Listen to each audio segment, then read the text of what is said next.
तब गौकर्ण जी ने सूर्य नारायण से पूछा, एक प्रेत की मुक्ति कैसे हो सकती है? तब सूर्य भगवान ने कहा कि एकमात्र भागवत धर्म ही प्रेत की मुक्ति कर सकता है। भागवत धर्म क्या होता है? भागवत धर्म होता है मूल बंध पर बसी हुई ऊर्जा को सहस्रार में स्थापित करना। अपनी सातों गांठों के पार अगर कोई निकल गया तो वो प्रेत को मनुष्य योनि दे सकता है। तब गौकर्ण जी ने साधना करी, पूरे गांव को इकट्ठा किया और वहाँ पर भागवत के लिए 7 दिन चुने गए। पितृ कलश की स्थापना करी, लेकिन धुंधकारी को उस कलश में स्थान देना कठिन हुआ। तब इस प्रेत को स्थान कहाँ दूं? गौकर्ण जी ने सोचा स्वयं में मैं इस प्रेत को स्थान दूं। तब गौकर्ण जी का शरीर इतना पवित्र है कि उनके शरीर में वो प्रेत स्थान नहीं पा सकता। गांव के किसी व्यक्ति के शरीर में इस प्रेत को स्थान दूं तो ये उचित नहीं था। तब उन्होंने एक बांस में उस प्रेत को स्थान दिया और उस बांस में प्रेत को स्थान देकर गौकर्ण जी ने भागवत धर्म का निरूपण किया। 7 दिन में गौकर्ण जी ने अपने शरीर में एक एक गांठ को पार करते हुए धुंधकारी को दिखाया और सत्संग चलता रहा, सत्संग चलता रहा। एक एक गांठ गौकर्ण जी ने अपने शरीर में पार होते हुए दिखाई और वो प्रेत उस सत्व को देखता देखता देखता और केवल सुन रहा है, भगवान के नाम को आनंद ले रहा है, उत्सव का। शरीर शुद्ध हो रहा है प्रसाद से, प्रसाद भी मिला, दर्शन भी मिला, उत्सव भी मिला और गौकर्ण जी के साथ भागवत धर्म में ब्रह्मरंध पर अपनी ऊर्जा को कैसे पहुंचाया जाता है, ये तत्व जब प्राप्त हुआ, धुंधकारी मुक्त हो गया, 7 गांठ पार कर गया धुंधकारी। गौकर्ण जी ने कहा जाओ अब तुम मुक्त हो। तब गौकर्ण जी को धुंधकारी ने प्रणाम किया, आप मेरे सतगुरु हैं,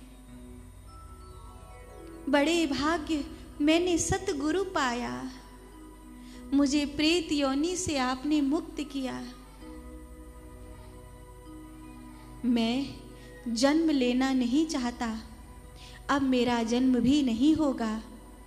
अब मेरी गति में केवल और केवल कुछ समय का विश्राम है। क्या मैं इस समय में आपकी सेवा कर सकता हूँ? तब गौकर्ण जी ने सभी गांव वालों की ओर देखा और कहा, जब तक तुम इस धरती पर रहो तब तक भागवत धर्म से तुम्हारे जैसे अनेक प्रेतों को मुक्त करने में सहयोगी बनना। धुंधकारी ने इस सेवा को स्वीकार कर लिया। अन्येव बहवो सन्ति श्रोतारो मम निर्मला आनितानि विमानानि न तेषां युगपत् कथाः। उनसे पूछा था केवल धुंधकारी ही मुक्त होगा और नहीं? तब पार्षदों ने कहा जब जब जो जो भागवत धर्म को स्वीकार करेगा, चाहे वो वक्ता हो या वो श्रोता हो, वही इस पद को प्राप्त करेगा। हम उसके लिए विमान लेकर के आएंगे। धुंधकारी धरती पर जब तक है तब तक भागवत धर्म से अनेकों की मुक्ति का कारण बनता है।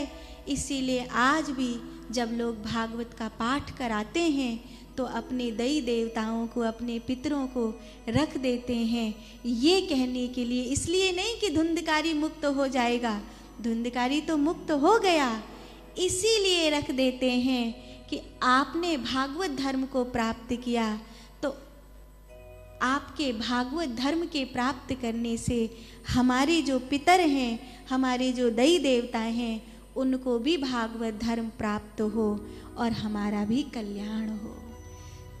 जब हमारे पितरों पूर्वजों को भागवत धर्म प्राप्त होता है तो उनके आशीर्वाद से जो संसार में जीने वाले साधारण मनुष्य हैं उनकी झोली भर जाती है।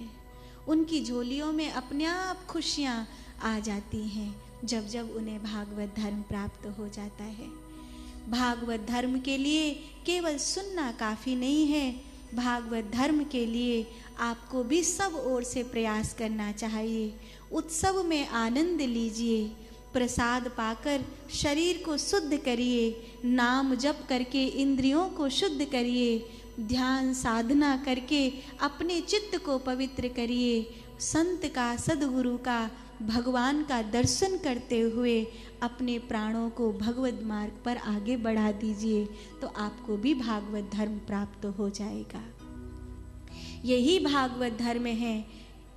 आज करोड़ों लोग भागवत सुनते हैं, लेकिन थोड़े से लोगों को भागवत धर्म प्राप्त होता है, क्योंकि सुनते तो हैं, सब ओर से घेरते नहीं हैं।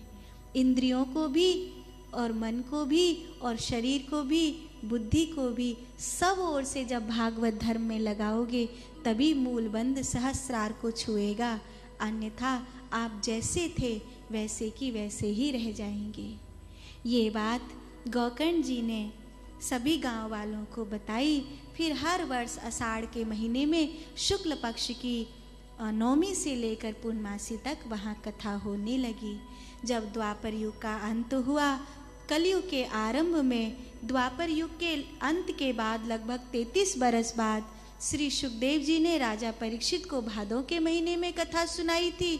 उस कथा के होने के लगभग 200 बरस बाद श्री गौकर्ण जी ने धुंधकारी की मुक्ति के लिए आषाढ़ के महीने में कथा सुनाई थी, और उस कथा के लगभग 30 साल बीत जाने के बाद सनत कुमारों ने नारद जी को कार्तिक के महीने में यह कथा सुनाई थी।